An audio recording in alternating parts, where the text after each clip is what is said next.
মুখ্যমন্ত্ৰীয়ে ক'লে challenge accepted.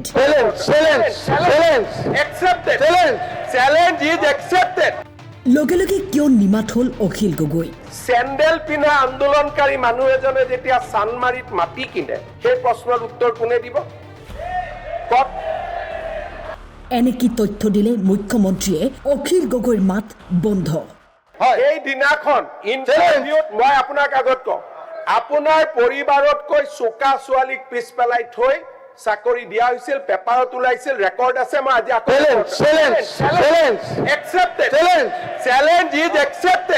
বিধানসভাৰ মজিয়াত দেখা গ'ল মুখ্যমন্ত্ৰী আৰু অখিল গগৈৰ তৰ্কযুদ্ধ। কিন্তু মুখ্যমন্ত্ৰীৰ যুক্তি শুনি মুখ বন্ধ হৈ পৰে বিধায়কজনৰ। অখিল গগৈক মুখ্যমন্ত্ৰীয়ে ক'লে, বি বৰুৱা কলেজত আপোনাৰ পৰিবাৰে কেনেকৈ চাকৰি পাইছিল? অখিল গগৈৰ পৰিবাৰতকৈ চোকা ছোৱালীক পিছ পেলাই চাকৰি দিয়া হৈছিল বুলি বাতৰি কাকতত ওলাইছিল। এজন চেণ্ডেল পিন্ধা আন্দোলনকাৰীয়ে যেতিয়া চানমাৰীত মাটি কিনে উত্তৰ কোনে দিব?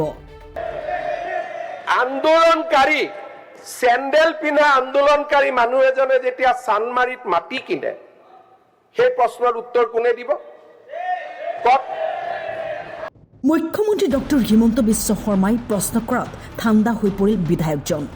গতিকে এটা মানুহৰতো ৰেচপেক্ট, এটা সৌজন্য, এটা মিনিমাম বয়স বাঢ়িছে, ইউ আৰ বিকামিং ফাদাৰ, এটাতো নিজৰ ল'ৰা ছোৱালীও চাই নাথাকে জানো আপোনাক? এটা নিজক বচাওকচোন। You have been given enough time.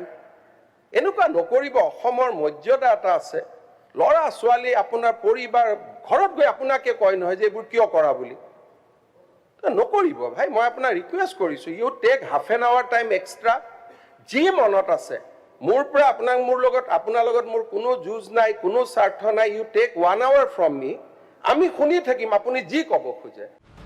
বাকবিতণ্ডাৰ মাজত অখিল গগৈ তৰুণ গগৈৰ ব্যক্তিত্বত কিয় বাৰে বাৰে অপমান কৰে বুলিও প্ৰশ্ন কৰাত শুনক কি উত্তৰ দিলে অখিল গগৈ।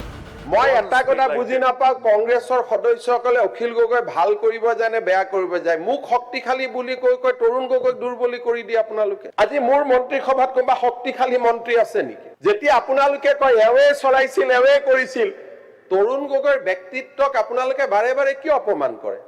মৃত মানুহ এজনক নাপায় নহয় তেনেকুৱা কৰিব। ভালকে দেখি আপুনি এনেকে, মই এইটো এটা প্ৰৱণতা দেখিছো যে মৃত্যুৰ পিছতো অখিল গগৈ তৰুণ গগৈ কিমান সমালোচনা কৰে। এইবিলাক একেবাৰে আপুনি আকৌ পলিটিচাইজ নকৰিব। আপুনি একদম উল্টা কথা কোৱা মানুহ পৃথিৱীত। Bureau report, time 8।